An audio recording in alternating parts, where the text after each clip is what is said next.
안녕하세요. 저는 가톨릭대학교 생체재료연구실 소속 박사후 연구원 이현이라고 합니다. 오늘 제가 발표하고자 하는 주제는 DNA 기반 생광물학 기술 및 이를 활용한 3D 프린팅과 3D 프린팅을 이용한 당뇨성 상상 치료 패치 개발입니다. 당뇨병이랑 우리 몸에 있는 췌장을 구성하고 있는 베타세포 자체 혹은 베타세포에서 분비하는 인슐린에 대한 반응성이 달라짐으로써 혈중 포도당의 농도가 높아지게 되어 발생하는 질병입니다. 실제로 국제당뇨병연맹에서 발표한 보고에 따르면 당뇨병 환자의 수는 지속적으로 증가 추세에 있으며 2045년에는 전 세계적으로 7억 명에 달하는 환자가 발생할 것이라고 합니다. 이러한 당뇨병은 크게 1형 당뇨병과 2형 당뇨병 두 가지로 나눠질 수 있는데 1형 당뇨병은 면역학적으로 이상이 생겨 세포 자체가 파괴되어 인슐린 분비 자체가 일어나지 않는 경우를 말하고 2형 당뇨병은 인슐린은 제대로 분비가 되나 체내 인슐린 저항성이 높아지면서 작용을 제대로 하지 못하게 되어 나타나게 됩니다. 최근 현대에서 가장 많이 발생하는 질병은 2형 당뇨병으로 주로 식이습관의 변형 그리고 비만으로 인한 원인이 되겠습니다. 이러한 당뇨병은 혈관에 문제를 일으키면서 합병증을 유발하게 되는데 이 중 위험한 것 중에 하나가 상처가 발생했을 때 회복 속도가 현저히 느려진다는 것입니다. 그렇다면 이러한 창상은 어떻게 발생을 하고 어떤 과정을 통해서 회복이 되는 것일까요? 창상 회복의 단계는 크게 4단계로 이루어진다고 알려져 있습니다. 첫 번째, 지혈 단계에서는 혈소판이 창상 부위에서 발생하는 출혈을 막아주는 단계입니다. 그리고 염증 단계로 접어들게 되는데 호중구와 대익세포가 외부로부터의 감염을 막아주고 상처 부위에서 손상되거나 죽은 조직을 제거합니다. 다음으로 증식 단계에서는 상처 부위로 상피세포가 이동 및 증식하여 유가 조직을 형성합니다. 마지막으로 재건 단계에서는 유가 조직이 기존 피부 조직과 유사한 형태로 성숙하게 됩니다. 일반적으로 이러한 창상이 발생했을 경우 다양한 재료들이 치료제로서 사용됩니다. 고대 시대에는 약효가 있는 물질 자체를 이용했다면 19세기에 거즈가 발명되면서 창상 치료가 획기적으로 개선되기 시작했습니다. 이후 조지 윈터가 수변한 상태로 유지된 창상이 더 빠르게 회복된다는 것을 발표하였으며 이러한 원리를 이용하여 수변한 상태를 유지해주면서도 회복에 도움이 되는 약물 등을 전달해줄 수 있는 하이드로젤이 창상 재료로서 연구 및 사용되고 있습니다. 이러한 하이드로젤은 말 그대로 물을 많이 흡수하고 있는 젤입니다. 주로 3차원 고분자 사슬 구조 내에 물이 함유된 상태를 갖고 있는데 물을 함유하는 만큼 뼈대 재료 자체가 친수성 물질로 구성이 되어 있으며 친수성 약물 및 성장인자들을 쉽게 함유시킬 수 있습니다. 하이드로젤을 구성하는 재료로는 주로 합성 소재나 천연 소재를 사용할 수 있는데 이 중 알지네이트는 주변에서 쉽게 구할 수 있으며 가교 공정이 단순하여 많은 연구들에서 사용되고 있습니다. 그리고 이번 발표 주제 중 하나로 말씀드린 DNA 기반 생광물화 과정을 설명하기 위하여 조직 재생 제제로도 사용되고 있는 DNA를 소개하고자 합니다. 본 연구에서 사용한 DNA 제제는 연회에서 추출한 것으로 최근 PDRN이라는 이름으로 다양한 화장품 및 마스크팩 등에 사용되고 있습니다. 약물로서 DNA는 함령증 효과, 혈관 신생, 조직 재건, 그리고 골세포 활성도 증가 등의 효과가 있다고 알려져 있습니다. 이를 이뤄내는 기작은 오른쪽 아래와 같은 방식으로 알려져 있습니다. 앞서 말씀드렸던 바와 같이 하이드로젤을 창상 치료를 위한 재료로 사용하는 연구들은 다양하게 수행되어 왔으며 특히 그 효과를 잘 보여주기 위한 방법으로 당뇨를 유발시킨 쥐를 동물 모델로서 사용하여 왔습니다. 그리고 단순 벌크 하이드로젤을 이용하는 것이 아닌 3D 프린팅을 이용하여 제조한 연구들도 창상 치료 효과를 보여준과 동시에 다양한 기능을 나타낼 수 있음을 보여주었습니다. DNA를 이용한 생광물화는 이를 DNA를 특이적으로 배치하여 실리카 입자가 패턴화되는 것을 보여줌으로써 둘 간의 상호작용이 발생할 수 있다는 것을 최근 연구에서 밝힌 바 있으며 다른 재료의 상호작용으로 또 다른 특성을 나타낼 수 있는 연구도 수행된 바가 있습니다. 본 연구에서는 DNA 기반 생광물화를 이용한 기능화 알지네이트 바이오잉크를 개발하고 이를 3D 프린팅 기술 및 머신러닝과 접목함으로써 최적화된 조건에서 창상 치료를 위한 하이드로젤 드레싱을 제조하고 이의 특성을 연구하는 것을 목적으로 하였습니다. 연구의 목적을 달성하기 위하여 사용된 재료들을 말씀드리겠습니다. 우선 순수 알지네이트의 기계적 물성 향상 및 생체 특성 향상을 위하여 실리카 입자를 도입하였습니다. 단순히 외부에서 만들어진 실리카 입자 자체를 도입하는 것이 아닌 솔젤 공정을 통해서 알지네이트와 혼합하고 결합시킴으로써 좀 더 안정적인 상태를 만들었습니다. 그리고 생광물화 과정은 주변에서 널리 확인할 수도 있는데요. 가장 일반적인 예로는 조개 껍질이 있겠습니다. 인산칼슘이나 탄산칼슘, 실리카 등을 이용하여 스스로를 강화하는 기전으로 사용되며 우리 몸에서도 뼈나 치아에서 일어나는 과정이기도 합니다.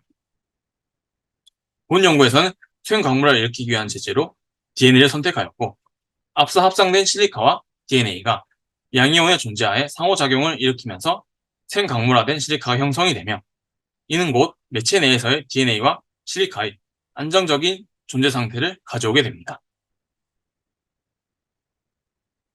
앞서 말씀드린 내용들을 바탕으로 저희는 GPTMS, 실리카 기전에 필요한 GPTMS로 기능화된 알지네이트인 FSM, 그리고 DNA, 그리고 바이오 실리카의 전고체인 티모스를 활용하여 하이드로젠 잉크를 제조하였고 이러한 잉크를 3D 프린팅하는 데 있어 최적 조건을 효율적으로 확보하는 방안으로 4차 산업혁명의 핵심이라고 할 수 있는 머신러닝을 이용하였습니다. 그리고 최적 조건 하에서 3D 프린팅한 하이드로젠 드레싱의 효용성을 평가하였습니다. GPTMS와 알지네이트 간의 결합이 발생하는지 여부는 NMR 분석을 통하여 확인하였습니다. NMR 분석 결과 기존 알지네이트에선 확인할 수 없었던 새로운 픽들이 수소, 탄소 NMR에서 나타났고 합성된 FSA는 기존 알지네이트의 특성을 보유하고 있기에 오른쪽 상단의 그림과 같은 각교 과정을 할 수 있게 합니다. 그리고 DNA와 실리카 간의 생광물화 현상을 규명하기 위한 방법으로 XPS 분석을 수행하였습니다. 실리카가 포함되지 않고 DNA만 알지네이트와 혼합된 경우에 비하여 실리카가 포함된 두 군에서 O2 영역의 비율이 현격히 증가함을 볼 수 있는데 이는 양이온과의 전정기적 인력으로 인하여 발생하는 현상입니다. 따라서 제조한 잉크 내에 존재하는 칼슘 이온과 소디움 이온으로 인하여 실리카 나노 입자가 DNA와 상호작용할 수 있었다라고 말할 수 있겠습니다. 그렇다면 실제 잉크 내부에 존재하는 실리카 입자의 실제 형상, 그리고 DNA의 실제 형상은 어떻게 나타나는지를 확인해 보기 위하여 건조 상태에서 확인하는 일반 TM과 액상을 얼린 상태에서 관찰하는 크라이오 TM 분석을 가톨릭 대학교 강민호 교수님의 도움 아래 진행하였습니다. 합성된 실리카 나노 입자를 일반 TM을 통해 관찰한 경우가 약 3나노미터 정도의 크기를 갖는 둥근 형태를 확인할 수 있었으며 EDX 분석을 통하여 그 입자가 실리카라는 것을 확인할 수 있었습니다. DNA가 함유된 재료는 일반 TM으로 관찰할 수가 없는데 그 이유는 DNA 자체가 유기물 기반이기에 전자빔에 장시간 노출될 경우 변성이 일어나 그 구조를 명확히 확인할 수 없기 때문입니다. 그래서 용액 자체를 아주 얇은 얼음 안에 가두고 그 얼음층을 이용하여 전자빔에 의한 유기물의 변성을 막아 다양한 유기물질들, 프로틴이나 박테리아 등의 구조를 확인하는 데 용이하게 사용되는 크라이오 TM을 활용하였습니다. 크라이오 TM을 통하여 관찰한 DNA 구조는 길이가 100나노미터 이상에 두께는 10나노미터 이하인 긴 실과 같은 형태로 나타났습니다. 이렇게 DNA가 크라이오 TM으로 관찰이 가능하다는 것을 확인한 뒤 실리카 나노 입자가 동시에 존재하는 경우에는 어떤 형태로 나타나는지를 추가로 분석하였습니다. 실리카 나노 입자만 존재하는 경우에는 불규칙적인 배치를 나타내는 것을 알 수 있었으나 DNA와 함께 존재하는 경우에는 그림과 같이 둘 간의 상호작용으로 인하여 실리카 나노 입자가 DNA 가닥을 따라서 분포하는 것을 알 수 있었습니다. 이러한 결과는 이전 실리카 입자가 DNA를 템플릿으로 하여 배치될 수 있다는 결과와 일치하는 모습이라고 할 수 있습니다. 실리카 입자 그리고 DNA 입자의 성장 관찰에 이어 본격적으로 3D 프린팅을 위한 하이드로젠 잉크를 제조하고 그를 평가하였습니다. 초기 제조된 잉크는 주사기를 통하여 압출될 때 흐름성이 너무 높아 적층이 되지 못합니다. 그래서 하이드로제 3D 프린팅을 위해서는 사전 각유 과정이 필요합니다. 염화칼슘 용액을 일부 첨가함으로써 3D 프린팅의 적절한 상태를 만들게 되면 그림과 같이 흐름성이 사라진 상태가 만들어지게 됩니다. 그리고 제조한 잉크에 대하여 점성과 유변학적 물성을 평가하였을 때 잉크 내 실리카 입자의 함량이 증가함에 따라 점도와 유변학적 물성이 증가하였고 DNA가 함유되었을 때 그 수치가 한 번 더 증가함을 알 수 있었습니다. 이러한 하이드로제 3D 프린팅을 진행하는 데 있어 가장 많은 시간이 소요되는 과정 중에 하나가 바로 적정한 프린팅 조건을 수립하는 과정입니다. 프린팅을 가능하게끔 하는 변수가 여러 가지이기에 이를 하나하나 맞춰가면서 실험을 수행하는 과정이 절대 쉬운 과정이 아닙니다. 최근 이러한 시행착오 과정을 획기적으로 줄여줄 수 있는 방법 중에 하나로 대두된 것이 바로 머신러닝입니다. 머신러닝을 활용할 경우 제한적인 조건을 도입하면서 거기에 따라 모델을 확립하게 되면 실제 실험을 제대로 진행하지 않고도 어느 정도 최적화된 조건을 확립할 수가 있습니다. 그래서 저희는 머신러닝을 활용하기 위하여 제한적인 조건들에 대한 평가를 1차적으로 하고 그리고 이를 머신러닝 공정에 도입하면서 직접 실험하지 않고 최적화된 조건을 탐색할 수 있도록 머신러닝 과정을 진행하였습니다. 그리고 본 연구에서는 한국생산기술연구원의 김동호 박사님과 김문조 박사님의 도움을 받아 관련 공정을 진행할 수 있었습니다. 3D 프린팅의 질을 결정하는 변수로서 노즐의 크기, 온도, 그리고 봉합을 설정하고 시드가 되는 데이터들을 입력하여 확보한 최적 조건을 이용하여 실제 프린팅을 수행하고 이들의 결과를 비교하였을 때 그 정도가 거의 유사하게 나타남을 확인할 수 있었습니다. 그리고 이러한 확인 과정은 어떤 조건이 더욱 효율적인가를 평가하였고 그에 따라 0.4mm 노즐, 37도, 그리고 60kPa 공합 조건이 가장 최적 조건임을 알아냈고 FS의 농도는 대략 3웨이퍼% 내외에서 가장 최적임도 확인할 수 있었습니다. 3D 프린팅용 잉크의 최적 조건을 확보한 후 실제로 3D 프린팅을 수행하였습니다. 프린팅 후에는 후 가교 과정을 위해서 다시 한번 염화칼슘 용액에 담가두는 과정을 추가하였습니다. 3D 프린팅은 어떤 조건에서도 수월하게 진행되었으며 적중 과정 없이 적중 과정 역시 그림에 보신 바와 같이 무리 없이 이루어졌습니다. 그리고 아래에 보시는 그림처럼 실리카의 함량을 증가시키기에 따라 동결 건조 하이드로젠 내의 기온 크기가 점차 감소함을 확인할 수 있는데 이는 하이드로젠 자체의 가교도가 증가한 것이 원인이라고 할 수 있습니다. 그리고 이에 대한 성분 평가로서 건조시킨 시편의 XRD 그리고 액상 자체 FTIR 분석을 수행하였고 각 결과에서 특성 픽들이 잘 나타나고 있음을 확인할 수 있었습니다. 그리고 추가로 SEM을 통하여 스캐폴드 내에 분포하는 실리카의 양이 초기 양에 비례하여 점차 늘어남을 알 수 있었으며 TGA 정량 평가를 통하여 초기 넣어주었던 실리카의 양과 거의 일치하는 결과를 확인하였습니다. 그리고 유분화학적 물성 및 압축 물성은 잉크에서 결과와 같이 실리카 함량이 가장 지배적인 영향을 나타내었습니다.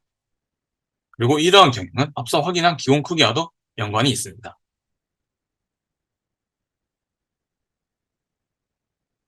RGA 하이드로젠은 팽융과 분해가 동시에 일어나기 때문에 제조한 하이드로젠 스캐폴드에 대해서도 동일한 평가를 8주에 걸쳐 진행하였습니다. 팽융 정도는 실리카 함량이 증가함에 따라 감소하는데 이는 앞서 말씀드렸던 기본 크기로 확인된 가교도의 영향이라고 볼 수 있으며 분해 거동은 그와 반대의 경향을 나타냅니다. DNA의 방출 거동은 실리카 함량이 증가함에 따라 다소 느려짐을 알 수 있는데 이는 생광물화된 실리카가 하이드로젠 내의 가교도를 증가시키고 그러한 가교도의 증가에 따라 제 내부에 존재하는 DNA의 방출 경로가 복잡해지는 결과를 가져왔기 때문입니다. 그리고 실리콘 이온의 방출은 실리카 함량이 클수록 그리고 DNA가 들어있을수록 더 많이, 더 빠르게 나옴을 알 수 있는데 초기에 말씀드렸던 바와 같이 DNA와 실리카 간의 상호작용으로 인하여 내부에서 비교적 안정적인 상태를 유지하고 있기에 실리콘 이온의 방출 고동이 영향을 받은 것으로 말할 수 있습니다. 그리고 앞서 평가했던 성상평가 그리고 구조평가에 이어서 실제 세포에는 어떤 영향을 주는지를 확인해 보기 위해서 다양한 실험을 진행을 하였습니다. 위의 그림은 최근 각광받고 있는 기술 중의 하나인 세포 담지 하이드로제 3D 프린팅의 적용 가능성을 확인하기 위하여 섬유세포가 담지된 잉크를 3D 프린팅하고 후 각효까지 진행한 후 일정 시간이 지난 뒤에 스캐폴드 내 세포의 형광세기를 관측한 결과 실크 함량이 증가할수록 그리고 DNA가 있는 조건에서 그 세기가 더 강하게 나타남을 알 수 있었습니다. 그리고 미리 준비해둔 세포 멤브레인에 절개 부위를 만들고 그 위에 하이드로젤을 올려 세포가 절개 부위를 채워나가는 마이그레이션 테스트도 진행을 하였고 결과는 위에서 말씀드린 세포 결과와 동일한 경향을 나타내었습니다.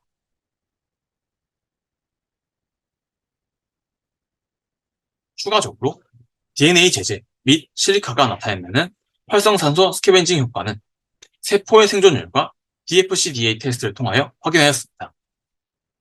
실제로 실리카가 존재하므로 ROS의 세포에 대한 영향이 감소함을 알 수 있었으며 DNA와 함께 존재할 경우 그 효과가 더욱 커진다는 것을 형광 이미징 그리고 정면 평가를 통해서 확인할 수 있었습니다. 하이드로젤 드레싱이 실제 창상 재료에 부착될 경우 혈액과 맞닿기 때문에 혈액에 대한 반응도 용혈도 평가를 통하여 확인하였습니다. 탈수율 컨트롤 사용된 PBS에 비하여 현격히 낮은 수준의 용혈도를 나타냈으며 실제로 나타난 수치는 ASTM 규격인 5% 미만을 충분히 달성하는 것을 확인하였습니다. 앞선 인비트로 평가 결과들을 종합해 볼 때 본 연구에서 개발된 하이드로제 드레싱이 창상 치료에 있어 우수한 효과를 나타낼 것이라고 예상하여 동물 실험에 적용해 보았습니다. 당뇨 유발 G 모델을 사용하기에 앞서 일반 G에서도 충분한 창상 치유 효과가 나타나는지를 비교해 보았습니다. 일반 G는 창상 치유능 자체가 충분하기에 비교적 짧은 시간이 10일에 걸쳐 치유 효과를 확인하였습니다. 그 결과는 세포 실험에서 나타난 결과의 경험과 거의 일치함을 알 수 있었고 지생된 조직의 질을 확인하고자 조직학적 분석도 추가적으로 진행하였습니다. 연조직 분석에 널리 사용되는 HN 그리고 MT 스테이닝을 도입하였고 피부의 두께, 표피의 두께, 유가 조직의 두께 그리고 콜라겐 밀도 총 4가지 항목에 대하여 중량 평가를 수행하였습니다. 이에 더하여 조직 내에 발현된 염증 정도 및 혈관 관련 인자들을 IHC 염색을 통해서도 확인하였습니다. 염증 정도를 평가하는 데 있어서는 TGF 베타 그리고 MPO를 활용하였고 혈관 관련 인자는 VEGF와 CD31을 활용하였습니다. 분석 결과 항염증 효과 및 혈관 신생능은 실리카가 DNA에 비하여 효과가 더 크게 나타나는 것을 보였으며 최종 두 재료가 복합된 DNA 실리카 시스템에서 가장 큰 효과를 나타냈습니다. 일반 G 모델에서 충분한 효과를 확인하였기에 최종 목적이었던 당뇨 유발시에 대해서도 같은 실험을 수행하였습니다. 확실히 당뇨 유발이 이루어진 G에서는 상처의 치유가 훨씬 더디게 일어남을 알 수 있었습니다. 이는 단순 운두 클로저 부분뿐만 아니라 뒤에서 보여드릴 조직학적 분석에서도 관찰할 수 있었습니다. 하지만 같은 조건 하에서 치유 효과는 일반 G에서 같은 경향을 나타냈으며 이는 H&E 스테이닝 그리고 MT 스테이닝을 활용한 조직학적 분석 결과에서도 확인할 수 있었습니다. 실제로 수치가 본 당뇨지에서는 살림군이 약 80% 내외로 나타나는 반면 앞에 노멀지에서는 80% 이상인 약 90% 이상에서 나타난 것을 확인할 수 있었고 이는 앞서 말씀드렸던 당뇨지의 회복이 더디다라는 것을 한 번 더 증명하는 결과라고 말씀드릴 수 있겠습니다. 그리고 앞서 일반 G에서와 같은 평가 방법으로 IH 스테이닝을 진행하였습니다. IH 스테이닝에서도 마찬가지로 실리카가 함유되는 경우, 그리고 DNA가 함유된 경우, 그리고 그 둘이 동시에 생광물화되어 함유된 경우에서 높은 효과를 나타낸 것을 확인할 수 있었습니다. 따라서 본 연구에서 개발한 DNA 기반 생광물화 실리카 나노 입자가 포함된 기능화 알지네이트 하이드로제 드레싱은 일반 창상 및 당뇨병성 창상 모두에서 우수한 조직재생 효과를 보였다는 것을 알 수 있습니다. 그리고 3D 프린팅의 장점인 맞춤형 구조의 구현이 가능하다는 점 역시 다양한 구조를 3D 프린팅을 하여 보였으며, 이러한 맞춤형 프린팅은 실제 환자의 환부가 일정치 않은 형태를 가진다는 점을 고려하면 임상적인 측면에서도 그 의의가 크다고 말씀드릴 수 있겠습니다. 그리고 저희가 사용한 시스템 자체가 잉크를 개발하는 과정, 그리고 3D 프린팅하는 과정 자체가 큰 공간을 차지하지 않기 때문에 실제로 이를 수술실에 넣고 바로 보이는 대로 직접 적용할 수 있다는 점에서도 큰 장점이 있다고 말씀드릴 수 있겠습니다.